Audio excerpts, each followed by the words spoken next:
Welcome everyone, wherever you are in the world, to this very special evening edition of Purpose, Passion and Grit, where we talk to guests who have made weird and wonderful achievements, not usually by climbing greasy career poles, but by jumping out of the box or having life throw at them all manner of tests and challenges from which they emerge with good humor, persistence, and stories to tell. Such is my guest this evening, who has roamed the world as a foreign correspondent, winning many awards for pioneering reportage, once for the BBC, where he cut his teeth in covering the Bosnia and Yugoslav breakup wars of the 1990s.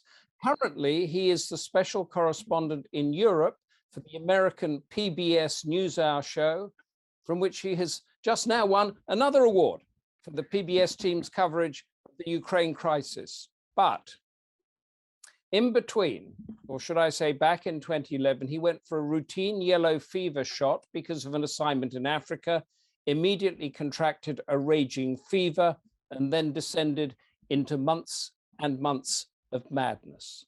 The result is a fantastic documentary because my guest, with incredible foresight, insisted that his wife actually film his bouts of heart-wrenching insanity. When he emerged back into sanity, he not only picked up his day job, but also ended up co-authoring a New York Times best-selling non-fiction book that was out last year called Daughter of Auschwitz, with Toya Friedman, a child survivor of the Holocaust death camps. That's what I call the stamp of this show. So welcome, Malcolm Brabant, to Purpose, Passion and Grit. Well, thanks very much, Humphrey. Thank you. You seem that it's a hell of a life you've had, Malcolm, and I know some of it, but we had to postpone you a few weeks back because you were sick. Was that a war wound? What happened there? Well, I have one of those terrible viruses that we should have been protected from if we'd have had if our immune systems had worked properly last year, but because we're all locked down, our immunity wasn't as great as it was. These viruses have lingered forever, and I was last time we were due to do this, I was coughing extremely badly, and I'm now sort of about 10 weeks into it, and I've had antibiotics, and I don't know why I'm moaning about this because it's nothing really, but I'm just warning you that I've still got quite a lot of phlegm on my chest. So if it's a bit like a Sex Pistols concert here, I do apologise. Well, you can do it here because it's Goldster, so you can do anything you want on this show, Malcolm, and we allow you to do that. And for the audience, as you well know, our wonderful members, you can ask Malcolm anything you want and he will answer it. He might not give you the answer we expect, but you'll get it from him. Now, I want to start first of all with your film. Malcolm is a little unwell, about the yellow fever shot that I mentioned, that it's going back 10 years now, but it was one hell of an experience. And I just thought we would play the trailer to sort of ground what our discussion is going to be. So Ben, if you could play us the trailer of the film, that'd be great. Here to accept the Peabody Award is Malcolm Brabant. You may not know this, but I used to be seriously mad. I had a yellow fever vaccine that fried my brain and sent me crazy. Where are those bloody planes? It was Malcolm. He sounded incredibly pained. You've got loads of planes near Italy. His bed had been levitating. They're bombing Libya. Do you know who I am? He asked me. Come and bring them over here to protect me. That was the signal that confirmed what he'd suspected. So give me close air cover. I'm Jesus. Please protect me. You are to be first disciple. Get the Air Force over here now. The chief psychiatrist at the clinic assured me that it was an organic psychosis brought on by the yellow fever vaccine and that it would eventually pass. If you didn't have received that shot, you wouldn't have become ill. I have been in an asylum. I wasn't scared of Malcolm. I was scared at the thought that that could happen so easily to any of us. I gave him the knife so he could carve the pork that Danes traditionally have for Christmas. I'd had voices in my head urging me to kill, kill, kill. My husband has had his third ECT treatment today, and I'm sitting with him here at the hospital in his room, and he's right here next to me. I really don't think that I'm ever going to leave here. The husband I knew before the vaccine would never, ever have contemplated suicide. Never, ever. It emphasizes how vulnerable he was and how severe the psychosis was. If there is a God, Please, please stop this suffering for him. Please, someone help my husband.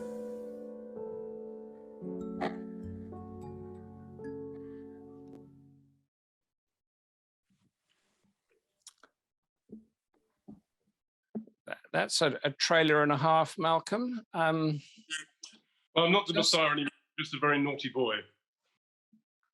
I mean, but just talk us through it. Angie actually has got a question here, which is, I've been struggling to find a platform which to watch the documentary. Where can it be found? Yeah, well, that is a bit of a problem, actually, because our contract with the distributor ended at the end of last summer, in August. And it was just at the time that The Daughter of Auschwitz, the book that I'd written with Tova Friedman, was due out. And so I just took a decision that I didn't want anything to distract from the book at all, because this really was Tova's story, and I wanted people to concentrate on that and not on me. I didn't want any distraction. So it's not out there at the moment, but we are thinking that we may put it back up again now that the book has been out on sale for coming up to 6 months. But this really actually was just not to take anything away from Tova's story, because it is really quite remarkable. Okay, well, that's a very clear decision making there, and we're going to talk about The Daughter of Auschwitz later in the show. But take us back to that time in 2011. You were doing an assignment in Africa. You went to get a yellow fever shot, which I've had, which we've all had. And then what happened? Well, I mean, it was the reason I was going to Africa was to do a series of films for UNICEF, actually, about child soldiers. And in order to be able to get into the country concerned, I had to have a yellow fever vaccine. And I went to the local clinic just down the road from my house in Athens, in Greece at the time. And I didn't think that anything of it at all, because I think I'd had a yellow fever vaccine before. But within 18 hours, I was burning up, and I had a temperature of 40 degrees, and it stayed that way for about 13 days. So there was nothing the doctors could do to bring it down. So basically, I think I had, yellow fever itself. And during that time, I wasn't sleeping, and that's extremely debilitating. And also because, my brain was melting as a result of, whatever had happened to me. And I started to hallucinate. And that's when my subconscious took over, and I went barking mad. And when you say you went barking mad, I mean, how did that take us inside your mind, if you can, after so long fever? When you have fever, you just you're sick and you want to get rid of it. But this is taking us into a completely different place. Yeah, absolutely. I mean, I was in a hospital in Greece, and I was in the northern suburbs somewhere, and I think my mind was really starting to wander. I was behaving extremely strangely, and as a result of the fever, and also because of of not being able to sleep. And then I had this hallucination where I thought that my Kindle flew across the room, and I was convinced that it flew. And at the same time, I looked at it. I don't know what was really going on in my mind, but I saw this Orthodox church about a mile away, and I suddenly thought, actually, I know what I've been put on this planet to do. I'm Jesus, and all of my kind of skeptical faculties just escaped me, and I thought that I could do all sorts of things. But I mean, the trouble was that I was on the phone to my wife, and I told her, I said, I'm Jesus, and I'm going to fly with angels. My son is in the room here. He doesn't like listening to this because it sort of affected his life quite considerably, actually. But with incredible foresight, I think, as I said, you and your wife Trini, you decided to film this. Well, no, Trini's a journalist and a very fine one in her own right, and she just wanted to sort of document what was happening to me, because it was just so strange. She couldn't understand how this husband of hers, who was perfectly normal with no history whatsoever of mental illness in his family, was suddenly behaving in this really strange way. And so she began to document it to try and see if she could get some answers, especially from the pharmaceutical company and other doctors. So that's why she did it, and that's why over the course of a year or more, which was how long the illness lasted, we had really quite a strong collection of material that eventually helped me to write a book first of all, and then we were able to turn that into the documentary much later on. Yeah, I mean, incredible film. I think I went to see it in Cambridge, where you Humphrey. Say again? You were at the only public showing. I mean, we had all these sort of expectations that this film was going to fly, and that, you know, festivals everywhere would take it, because how many people go bonkers and are able to tell it, you know, especially in a coherent way? I mean, there can't be many. And yet there was complete deafening silence from all the festivals we approached. And, you know, my suspicion has to be that because, you know, we had the temerity to attack a pharmaceutical company, which wasn't very pleasant in the way that it sort of dealt with us. And so, I mean, everybody's terrified of this $100 billion company which made the vaccine, when, you know, nothing, we've been insulting them for years and nothing has happened. So, you know, it was a bit frustrating. It said we've got a couple of questions here following my own pattern. So first, before we get on to the vaccine company that I want to talk about, is that did you know that you were unwell, and when your wife or family said, Malcolm, you've gone bonkers, did you actually say, no, I'm completely sane? Well, no. I mean, the real difficulty was that, I mean, I thought that I was Jesus, and, you know, and what was happening was that I seemed to have. I thought that I was in contact with 4 friends who died in really sort of tragic circumstances, and, you know, they were giving me instructions about how I could convince everybody that I was Jesus. And so it was an extraordinarily frustrating experience not to be able to convince my wife. You know, I was kept on saying, you know who I am, don't you? And she just wouldn't sort of waver at all. You know, I was expecting her to say, yes, I fully understand that you're Jesus, you know, and I'm Mary Magdalene, and let's run off, you know, into into the great wide beyond ever after. But you know, she sort of had to humour me a little bit, and but she never ever accepted that I was Christ, which was really infuriating. I can't begin to tell you. No, but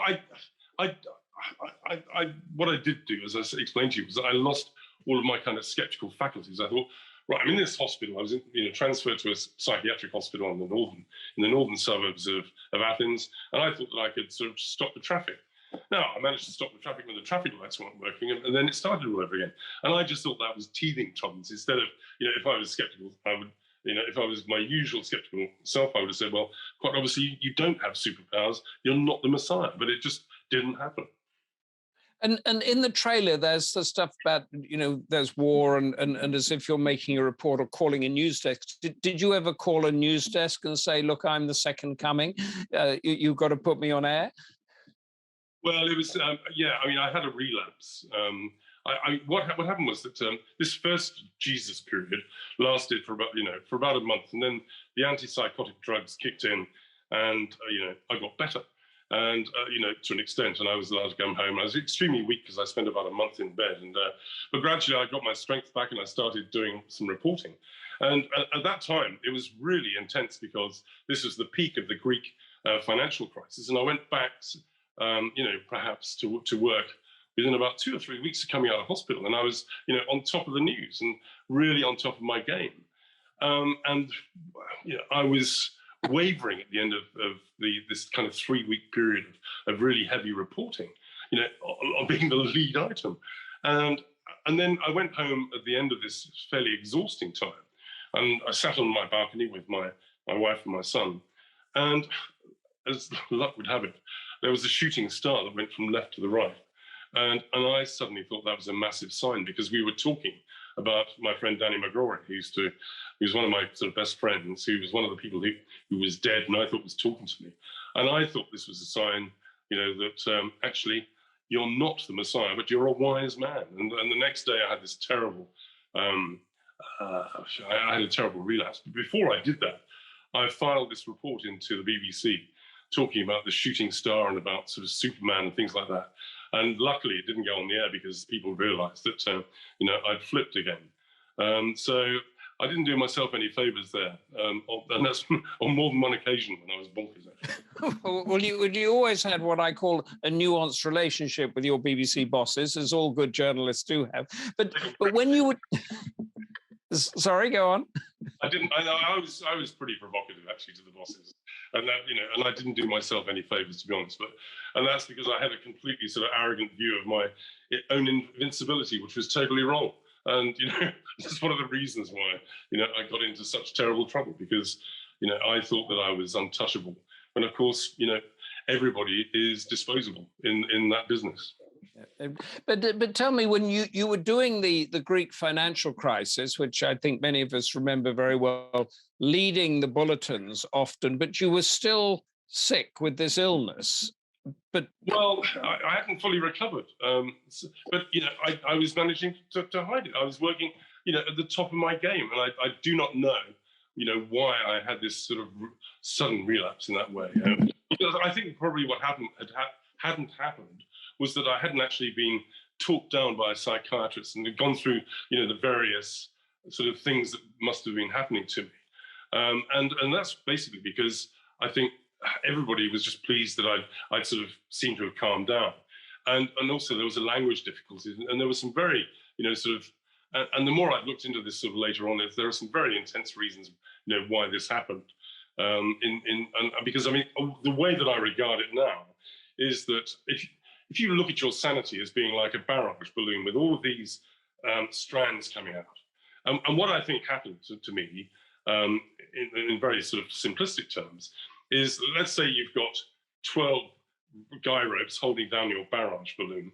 And what happened was that when the fever happened as a result of the vaccine, one of those guy ropes snapped.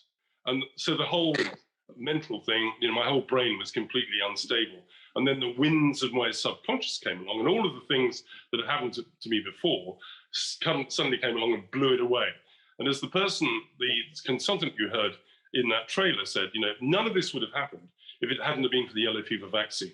If I had just gone, sort of bonkers of my own volition, as it were, without any other outside force, then maybe the film might have done better. But the vaccine thing has really complicated this story. I want to come to Judith's question about the vaccine in a moment, but Angie asks, what did you learn about your friends and colleagues in terms of their reactions, mental illness being an uncomfortable topic, people crossing the road, etc.? Did you know who your real friends were then? Yeah, absolutely, very much so. I mean, there were some really good, there were some very nice people, but there were some people who have really behaved extremely badly. And also, I think the BBC in the end, it started off, I think the whole sort of corporation, in my particular area, didn't really know how to handle it, because I don't think they'd had that sort of thing before. And one of the reasons that I later deteriorated is because I don't think they gave me enough support in the right way as a freelance. And that is something that I think is really quite sort of bad. Explain that a moment, because most people that hear you or see you on television see it as a BBC correspondent, but you said that you were a freelance.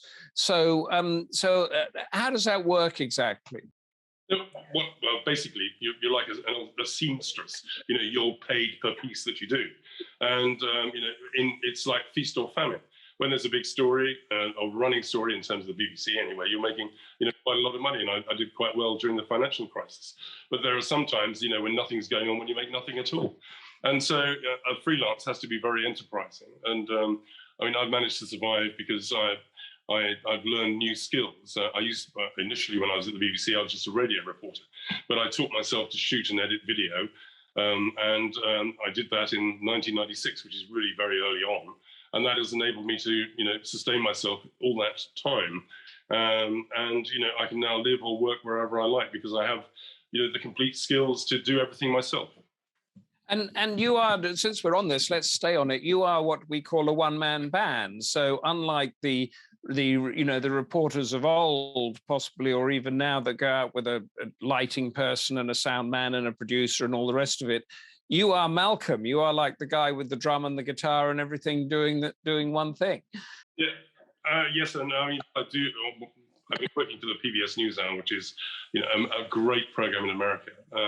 And what I do, my way of working, is to go out by myself and to, wherever I have, whichever country I go to, I get somebody who's, a pretty sharp journalist who, can support me and help me with the translation and fixing it. And that's it. It's just the two of us.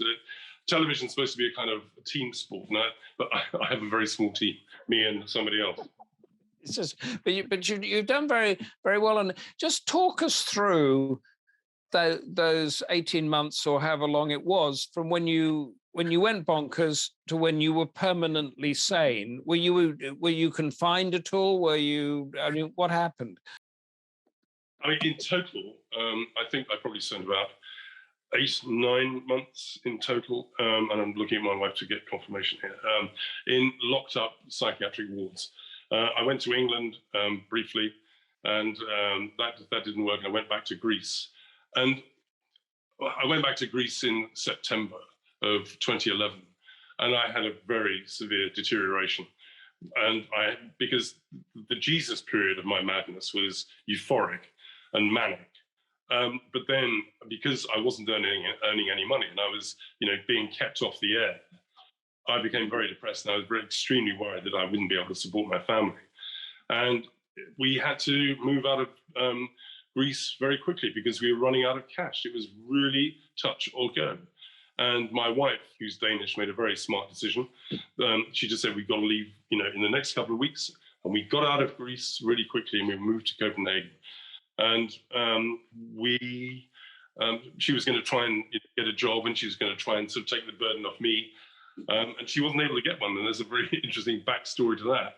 But and very soon, probably a week or so after we moved to Copenhagen, I collapsed totally, and I thought I was the devil. And that's because I didn't feel as though I could support my family, and I thought that my inadequacy and my inability was going to kill them, basically. And I went into a very good sort of secure ward in a hospital in Copenhagen, and I spent 4 days on a bed just shaking non-stop, saying that I'm the devil, and that they were trying all sorts of things to try and get me out of this, and I was not to be persuaded. And there was a real danger of my brain shutting down and of me dying. And in the end, I had to have electroconvulsive therapy, ECT, to sort of jolt me. And I had 3 bouts of that. My wife is very reluctant for me to have it, but it was pretty desperate at that stage, and so I had it. And my memory is sometimes not so great because I've had it, but that was the worst period. Feeling like you're the devil, and having the most bizarre feelings are just extraordinary. I thought that maybe the devil had impregnated me, and it was just like Rosemary's Baby, a film that I saw when I was at grammar school many years ago. And I thought somehow the devil had impregnated me, and I was carrying his child. I mean, you cannot begin to understand the kind of weird paths you go down when that sort of thing's happening to you. But and then you slowly emerged from that, did you? And did you realize you were getting better? Well, they kept trying to get the medication right, and I'd have sort of bouts of improvement, and then I'd have sort of terrible collapses. Excuse me. And one of the worst was I came home on Christmas Day, and I was allowed out. No, I was due to be released just before Christmas in 2011. And my wife didn't want me to come back, but they said it was fine. And I couldn't stand being outside, and I had to go back in. I was allowed out to go home for Christmas Eve, which is the traditional Danish Christmas celebration. And, that was just horrible. And, you saw in the trailer, I was going to cut the traditional pork, and I couldn't, there was something that was happening to my hand, and I couldn't sort of guarantee what I was going to do with a knife. And I just said to my wife, I really need to go back to the hospital. And we didn't sort of finish supper, Christmas lunch properly. Then I went back to the hospital. And I didn't dare tell her that, I thought that there was a danger I might stab him or something. I don't think I would have done, but I just didn't dare tell her about the feelings that I had, because I thought that, that would just condemn me even more into the system. And then a few days later, it was New Year's Eve, and I was getting all of these voices in my head saying that the world's going to end unless, and your family's going to die. And the only way that you and the rest of the world can be saved will be if you kill yourself. And so on New Year's Eve in 2011, I sort of knelt on the floor in my hospital room all by myself. And I attached I can't remember if it was my shoelaces or my belt to the door handle and tried to hang myself. Outside at the time, there were fireworks going on, and it reminded me very much of war zones that I'd been in, like Chechnya and Bosnia. And I was hoping that there'd be some fireworks that were powerful enough that would break my neck, because I didn't actually have the courage to go through with it. And my wife had a feeling that something was bad, and she asked the nurses to go in and check on me, and they found me, and so I managed to survive that. Yes, you made a sort of side comment that I'd like to ask you about. You said you went to England and that didn't really work. As you know, our NHS and mental health and all that is sort of a big topic here. Was that why it didn't work, or are there other reasons? Well, I just don't. I really can't sort of work out why it was that it didn't happen. But I also, blustered my way in a way out of it. And I got very upset when they sectioned me. And I mean, at the time, it was. Sorry, my wife's saying they were completely incompetent, and she knows. If she says they're incompetent, they were incompetent. So let me get this right amongst our very select audience here. You went to Britain, you found they were completely incompetent. Then you went back to Denmark, where there was a process of your being cured and getting better got underway. Yeah, I mean, I was in hospital in Denmark on and off for 6 or 7 months, I think, altogether. And I had a French doctor who was just fantastic. He got the medication right. I mean, I went into the hospital, went out on a couple of occasions, and I was so frail. I mean, once I came out, I was going to go out and supposed to go and do a story, because I, was quite stable for a while, and my camera didn't work, and that was the source of my income, and I just fell apart because my camera didn't work. That was how frail I was. But I went back in, and I started, and I also sort of, said to my wife, again, I'm the devil. And I thought that I'd blown my marriage completely. But my wife is just, absolutely unbelievable. She went through, hell trying to sort of support me. I mean, what I haven't said is that in this, we went from Athens, where we had a very nice house out in the hills.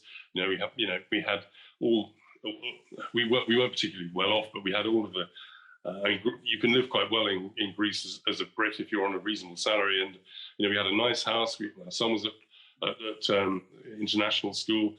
We ended up going to Denmark, and we were basically living on benefits, and we were living in a ghetto, and it was terrifying for my son, because the building in which we're in was, had gangsters in it, and we were getting dog poo sort of posted through the letterbox. These gangsters were coming over at night, knocking on his bedroom window, asking him to come in.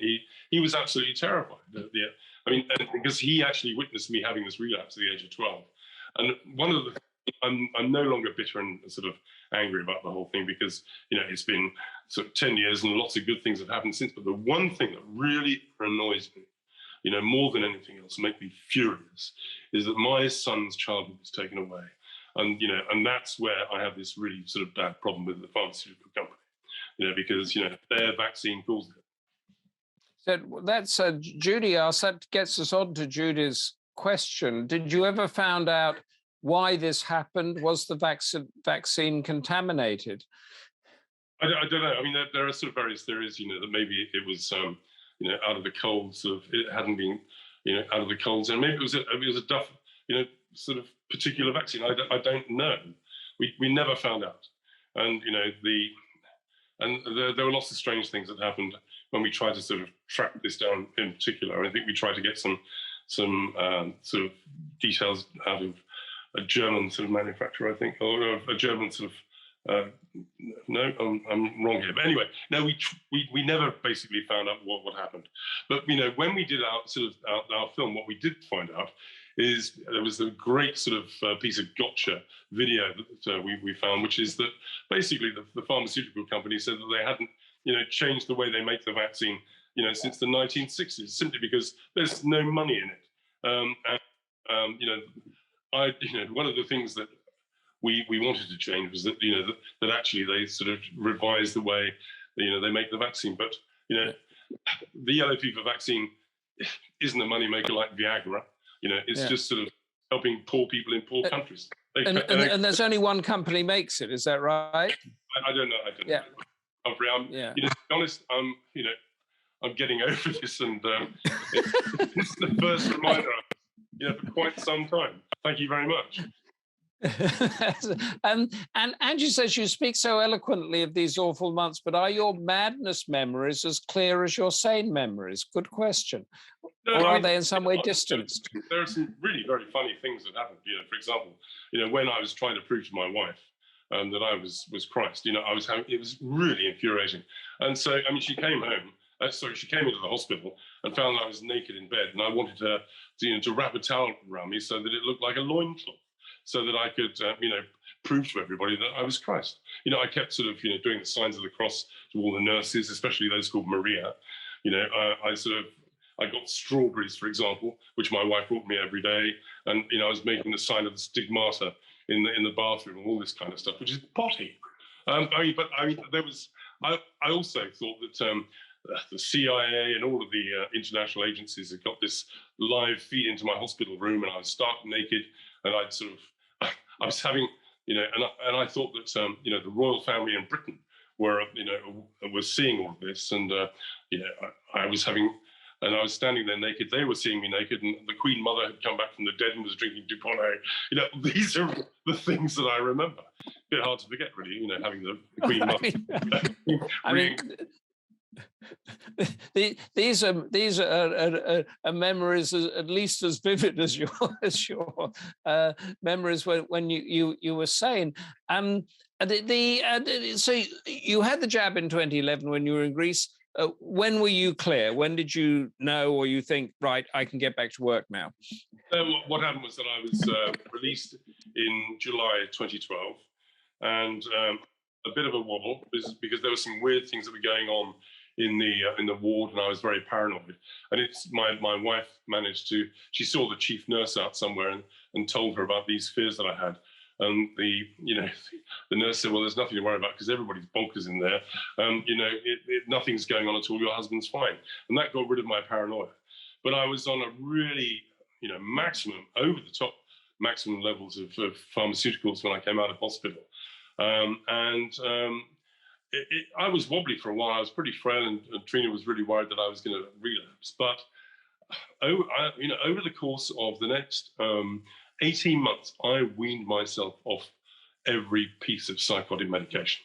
I was determined to get off it. They told me that I'd be on medication for the rest of my life. And I was clear in 14 months. And I was back, working again in July, in probably sort of August or September 2012, doing sort of small features. I started doing work for other broadcasters apart from the BBC, so I could actually sustain myself. And during that, I actually wrote Malcolm is a Little Unwell, and which I had to self-publish because no publisher would take it on. And I finished that in about 2013. That is also no market because I don't like the way it's written anymore. But I'm not very good for people who want to dip into this stuff, I'm afraid. And how was your relationship with the BBC then after that finished? Because you said they didn't give them. Did you kept working for them? Well, on and off. But it was pretty grim actually. And there are some really nasty people in the management there, and there's one of them in particular who's still there. And I thought that after everything I'd been through, and everything I had done for them, I'd risked my life in places like Bosnia and Chechnya, and I had been really innovative. One of the first people who'd reporters who managed to shoot and edit and everything. And I could do, virtually everything. My life had been ruined by this whole thing. And I asked for a chance, once the last medication, was gone, I said, will you let me go back to doing what I did? I used to do. And this guy said, well, you've upset an awful lot of people with your book, basically by telling the truth. And, his message was, you can go and swivel. But the good thing is, a year later, being an enterprising freelancer, I sort of offered a film to the PBS NewsHour, this great American outfit, and it was sort of Love at first sight. And, you know. and you've had a brilliant time with them, because you joined them during the main refugee crisis coming across, and that was leading the bulletins every day, and you just won an award with Ukraine. So pull all that together for us, Malcolm. Your revival, journalistic revival. Well, it's I'm really grateful to the News Hour, and because they gave me a chance. And I mean, the News Hour, the foreign editor at the time, was really, a bit cagey about sort of taking on somebody who'd had a clear and well publicized sort of episode of mental illness. But he gave me a shot, and my life's been full of sort of second chances, and I grabbed onto this and I gave it everything I had, and I managed to do quite well during the first 3 months of the refugee crisis in 2015, and that led to a Peabody Award in the following year, which is Peabody is one of the biggest ones, isn't it? Yeah. Yep. I've got another Peabody, sort of not as big a one as it were, because my contribution wasn't as great for COVID a couple of years ago. And yesterday I got a very, very, very tiny, small piece of a DuPont, which is it's quite funny actually. It comes from Columbia University in New York, and it's the prize basically is for the News Hour's coverage in Afghanistan and also Ukraine. And the people who really deserve it are the people who are in the hotspot. I got it just for doing a sort of fairly easy piece out of Poland, and so my contribution is pretty small. But what makes me kind of laugh in a way about this is that Columbia University, perhaps the greatest journalism school in the world, and in my let me finish, Humphrey. This is it's worth it. When I went to journalist college, I came bottom of 54 people, and I was sacked by my first newspaper editor at the end of the first week, and he said, "You'll never work in journalism again." So he just needs to go have a look at my sideboard. So you came bottom of 54 people. Well, is that because of what I delicately called your nuanced relationship with authority and power, or was it? It couldn't have been because of your talent, because you got plenty of that. No, it was a belated teenage rebellion. I was kicking back against my father, really. I think because he sort of kept me under a pretty tight thumb, even up to the age of 18. And as soon as I was out the house, I was, growing my hair, drinking myself, thinking that, and I was having a blast. And in a way, thank goodness it happened that way. Getting sacked by that newspaper editor was the best thing that ever happened to me, because I suddenly realized that journalism wasn't so bad, and I was desperate to get back into it. And a very great guy called Terry Lloyd, who lived in Ipswich. Oh, yeah. And he was killed in Iraq, 2003. I'm always indebted to Terry. He gave me everything. Yeah, that's and if a couple more questions before I get to we want to do the Daughter of Auschwitz, which is it's fantastic. Patrick asks, is this case unique? Your vaccination insanity? Have you found out about others who got ill in the way from the vaccine? Yes, we have had people approaching us since. They found that the book and the film were very illuminating, and there have been sort of similar cases where people had religious experiences, but unfortunately, excuse me, none of those people really want to go public because there's such stigma attached to mental illness, and they've managed to get their lives back on track, and they didn't want to go public about it. Otherwise, we'd have incorporated some of these people, but I mean the reason why. We went public is because it is a great story, and because I'm a shameless self-publicist. Yeah, no, I think and very brave too, because of those reasons you asked. And you want to know, did you have COVID vaccinations? Hardly dare ask. I knew that question was coming. I've had 3. I haven't had the 4th one yet, which I'm entitled to. It's simply because I haven't got round to it. But I'm not an anti-vaxxer, but I'm very skeptical about pharmaceutical companies. I'm sure that there are lots of brilliant people who work for pharmaceutical companies who really care about trying to change the world. But, I'm not so sure about their shareholders. But when you had your first COVID vaccine, did a thought flitter through your mind, or did you just have it like any other jab? No, what I did do was, I talked to a friend of mine called Stephen Mazier, who I was at school with, who's one of the country's top chemists. And, I asked him what the possibilities were, and he said, negligible. So I trusted him. Yeah, I think. Jean Joyce got a very interesting point here. After my grandson recovered from unexplained psychosis with terrible illusions, very frightening for the family, his statement was, "You can't find your mind until you've lost your mind." He's now thankfully very well, but what are your thoughts on that? Well, excuse me.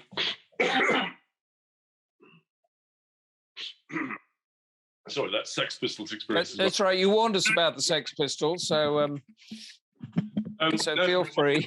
My thoughts are that I think as a human being, I've actually come back a lot stronger.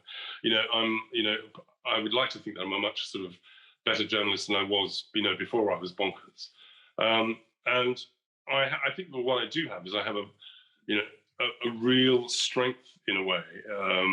And I know what I want, and I know I get sort of rid of toxic things from my life. I know my mind so much more now. It was a really very defining sort of period for me. But the good thing is, I thought that once I would be defined by my madness, but I think that the things that I've done since then prove that I'm not. That I'm, I'm not necessarily the man that I used to be. I'm a different guy with lots of the same sort of good qualities, and hopefully I've managed to get rid of some of the less attractive ones. You softer, harder, more understanding, more empathetic? I don't know. I think I'm still empathetic, but I'm still pretty cynical, actually, to be honest. But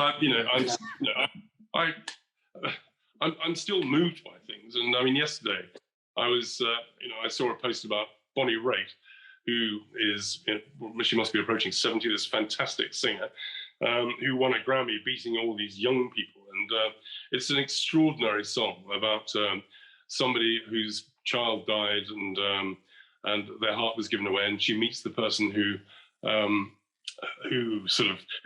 the heart, and there's this new life as a result of that death. And I was sitting there sort of at 7 o'clock in the morning, listening to this song, sobbing my heart out. So, there's still a bit of a pussy in there. Yeah, no, that's Judy. Before we move on to Daughter Ashes, Judy, I worked with Terry Lloyd at ITN. Yes, a great journalist. Terry was called 20 years ago next month, and it was a friendly fire, I think, wasn't it? And it took some time to establish it. Yeah, that was the Basra down in the south. Yeah, it is next month. It's 20 years since the Iraq invasion. Goodness gracious me. Daughter of Auschwitz. So you emerge from this freelance, your journalism and everything, but you end up last year, or even now, being a New York Times best-selling author. How did that all happen, Malcolm? Well, I was very fortunate, actually, and I have to thank a man called Milton Newsmer, who lives in Michigan, and he introduced me to Tova Friedman, who is one of the youngest survivors of Auschwitz, and she was 6 years old when the camp was liberated in 1945. And I met Tova in Auschwitz at the 75th anniversary of that liberation, and we got on like a house on fire. And we did a film for the NewsHour, which she thought was really nice, and we stayed in touch after that. And then about a year or so afterwards, I somehow got involved in a film in a program for MTV about hatred, and the producers were looking for an Auschwitz survivor, and so I introduced them to Tova. And during the course of our conversation, she said that she wanted to write her memoirs, and I said, well, actually, I can do that, because I was talking to a publisher at the time. And we talked. We sort of talked a little bit, and I interviewed her, and I wrote the first chapter of this book, and it got us an advance sort of straight away. And I'm not going to go into the details of how the publishing sort of deal worked, but we got a very good deal, and we wrote it very quickly. It took about 6 months to do, because I just thought, well, that's the way I like to do things. I like to do things quickly, and it was published in September last year. We had a fantastic launch in Britain, but it was the week before the Queen died, and so unfortunately sales dropped off. But we had sensational good fortune in America. It went straight in at #2 in the New York Times bestseller list.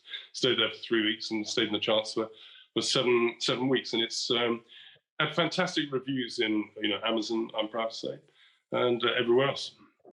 I mean, the scenes that you wrote, or she told you, and you wrote about in the ghettos and hiding under the tables with the tablecloths and that sort of thing, it sent a complete chill down me. It's is that a skill, do you think, that you get from having to hone a 2-minute television piece? Tell us how you managed to go from doing a short, punchy piece to something bigger like that. So evocative. The key to good television is showing something rather than telling it. And I mean, one of the things that I didn't read many, I didn't read any Holocaust books really, any memoirs, because I didn't want to sort of affected by them, or I didn't want to be, influenced by them in any way. And what I wanted to do was I wanted to help Tova make people feel what it was like to walk in her shoes. And so basically I had to imagine myself as this little Jewish girl who basically was under the jackboot of the Nazis from a year old until she was 6 years old. And so, we had, what I tried to do was to imagine what it was like to be in all of these circumstances. And the more we sort of, I wrote it, she said, well, that's not quite right, that doesn't feel right, and we go backwards and forwards, and we distill things, and she would go, I still can't smell it, I can't sort of hear it, and so I go and write some more. And when we got to the stage where she said, promise, it's almost like you're there, then I knew we were onto something. And the interesting thing about all of this is that people say, well, how could she have such extraordinary memories? And the more we wrote, the more she remembered. And there are some extraordinary things that just surprised me totally, that she came up with out of the blue, for example. She said that she used to lick the walls when she was a toddler, and because she was trying to get the calcium out of the paint, and her mother would sort of upbraid her for that. There's a fantastic little detail in the opening chapter, which you may remember. Humphrey describes how her mother came to rescue her when the Nazis were closing down Auschwitz, and they were trying to find a hiding place to make sure that they didn't get taken away on the death marches. And as they were running through to the infirmary where they managed to hide, Tova comes across a doll. I'm jumping ahead of myself, actually, but when we wrote the story originally, when she was hiding with this corpse in the infirmary, she was dissociating and trying to think of something else to take her mind off the danger that she was in. And she was dreaming about a doll, and it was just a doll's head. And about 6 months into the writing of the book, she suddenly remembered that it was a green doll's head, and that she'd seen the doll's head in the mud in Birkenau as they were running, and she wanted to pick it up, but they just didn't have time. And it's that level of detail which actually sort of, makes you feel that. It's absolutely, and it's I mean, you've covered wars since the Bosnia War and Ukraine. I mean, 30 years plus of wars. I haven't done Ukraine. I'm too old. Poland and that, but my question is really this: is the Holocaust and the Second World War still has got this enduring, compelling capture of our imaginations? Why is that? Well, I think that one of the things that has been a kind of common thread, for me as a journalist, has been talking to people at the ends of their lives about the experiences they've been through. And there's just nothing like having first-hand witnesses. And, there's always a demand, and there's a real awareness that there aren't many Holocaust survivors left. And Tova, is one of the youngest ones. And so she's a very, very special person. And there's great demand for her story. I mean, she has a grandson called Aaron, who's taken this on to a new generation, because his generation of millennials is asking questions about the Holocaust, and he's put her on TikTok, and so she answers questions on TikTok about what happened. And, so there is a great deal of fascination, but it's essential to keep it going, because the statistics of about which show just how appalling people's knowledge is about the Holocaust is terrible, and it is sort of fading from memory. And I mean, it's especially important at the moment because the whole sort of concept of Nazism is pretty strong, as the Russians are accusing the Ukrainians of being Nazis. But Tova, in her book, is explaining what real Nazism is like. And I have to say, I'm pretty proud that of all the translations we're getting in the countries that it's going to be published in, it's going to be published in both Ukraine and also in Russia as well. So, hopefully get right to the heart of the war.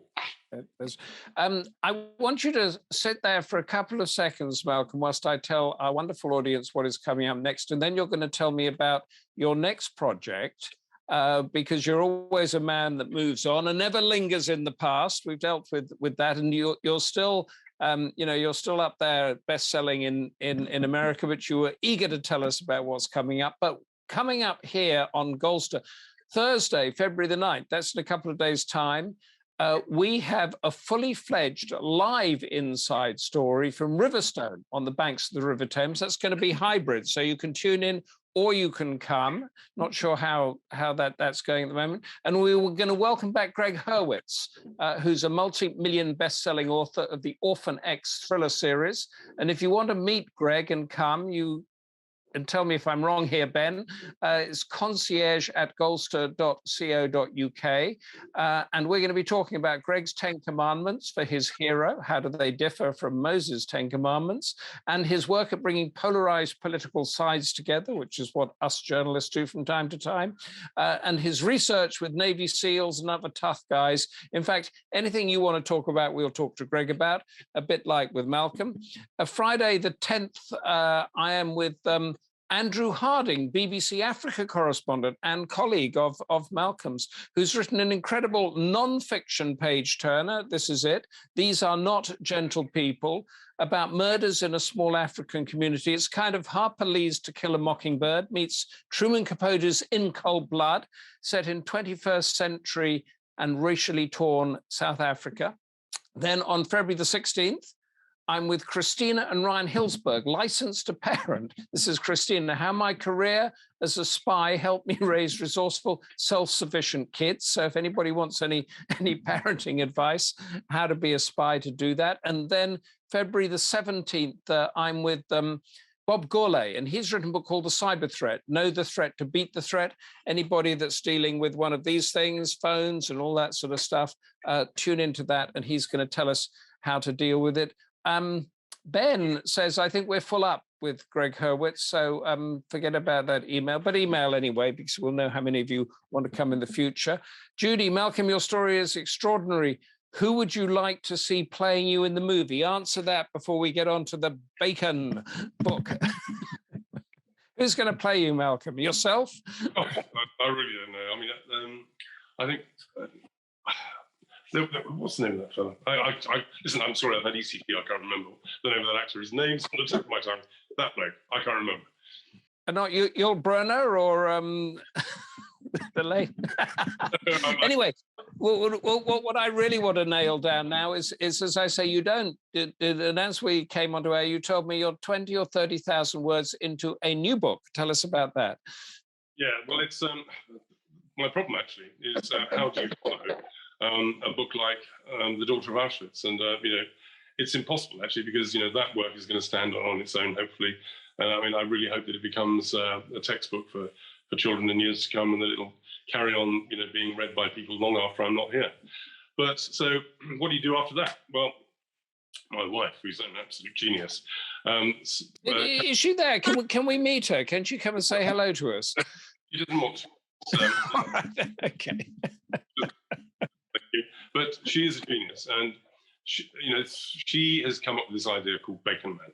I mean, I'm in my house, I'm called Bacon Man because we have a golden retriever, and he was bought for our son. And my wife actually thinks that what happened was that I bribed him and sort of got his affections, by sort of feeding him bacon. So I'm Bacon Man. You know, I'm never called by my real name here. I'm always Bacon Man. So this book, Bacon Man, is about a relationship between a golden retriever. It's a bromance between a golden retriever and a fat, aging, sort of disillusioned Englishman with lots of health problems. It is fiction. Let me hasten to add, and it's about how the dog helps the guy to get his life back on track and helps to sort of restore a jaded marriage. Now, it is fiction because we're a very happily married. So, but it's also done in a comic fashion, and I'm writing, as I did from in The Daughter of Auschwitz. So I was writing from the perspective of Toba. This time I'm writing from the dog's perspective. So the dog is the narrator. Now, unfortunately, my agent, who promoted, did a fantastic job in getting us deals for The Daughter of Auschwitz. He doesn't like it, and he just suggested I get representation somewhere else. So really what I'm looking for is an agent with a sense of humor, and who can place this book somewhere, because it's going to be, it's the sort of thing I also envisage being, a feel-good movie with the dog being a commentator. I mean, there's a massive audience for this sort of stuff. In Britain alone, there are 15 million people, who've got dogs, and 85% of them, of the country, thinks that dogs are wonderful. Now, and so many of them, and they've got their dogs since lockdown. They imbue their dog with human characteristics. Now, golden retrievers, for example, are supposed to be able to understand 165 words. Now, our dog is so much smarter, and that's why he's written this novel. So, paint us a picture of what's the name of the dog again? Loki. That's the and he's named after the god of mischief, the Nordic, Thor's brother, the naughty one. Okay, give us some characteristics, not as if you were, as if you're explaining the hero of a novel. Why should we fall in love with the golden retriever? Well, because he's a very sharp observer of human life, and what's really interesting, what we're doing is we're building on the science of dogs, and there are so many great stories out there. For example, dogs having hearing that's sort of 5 times more powerful than that of humans. So he can hear conversations that we can't, and so we can hear what people are really saying. The other good thing is that dogs don't have they don't have any sort of filters, so he can be brutally honest about things. Now, we're not fat shaming this, but what we are trying to sort of teach them, to try to tell some important lessons about obesity and diabetes too. But it's also about sex and relationships and the difficult things that come with being overweight. And somehow in this book, we haven't sort of got there yet, because the whole writing of this book is pretty organic. But it's going to have a happy ending, that's for certain. But there are going to be some adventures on the way. Well, Jean Joyce hopes you get published. It sounds good fun. Patrick says dogs have not been getting a good press recently. Is this because of the pit bulls, Patrick? Yeah. But this is a golden retriever, isn't it, that we're talking about? The only thing with the golden retriever, the only threat you're under is that you're going to be licked to death. Yes. Angie, big shout out for Malcolm's wife for her indefatigable support for you too. Was that a wife's voice that we heard? Oh no, she's the power behind the throne. I'm just I've got a hand up the back of my shirt as we speak. And Judy reacts to Angie's big shout out with lots of applause there. Now, before we let you go, Goldster, which is what we are, is sort of, it encourages people to keep active and curious and all that sort of stuff. And you, I think, as I said at the beginning, in a bit of an epitome of that, given that you could be, lunatic or on the dole or something, but you reinvent yourself, you write books, you're writing another book now and looking for a new agent. What tips do you give to somebody who says, why should I get out of bed in the morning, or I can't be bothered to do this? Well, don't die. That's the key thing, really. Every day is a bonus. So many people, of my age are sort of dropping, everywhere, and every day is a bonus. And so, you just got to keep positive.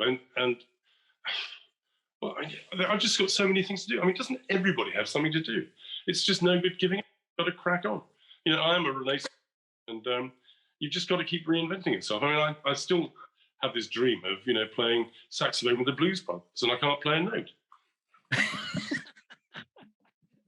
On that note, we're going to leave it because it's a great upbeat thing. I can see some of our audience smiling there.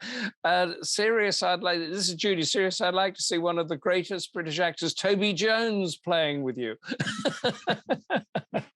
That's... Oh, right. Okay, Roger. We have to go. Time's wing charities upon us, but thank you for being such a stunningly interesting guest and a funny one, Malcolm, drawing us into a world of madness and a world of cruelty, and just now mentoring us how to keep going in the toughest of all times. And thank you all for joining us. Your questions have kept Malcolm and myself on our toes in this midwinter's evening. Let us know if this is a good time for a show. We've never done one before at 7 p.m. at night, but we've had a great audience interaction there.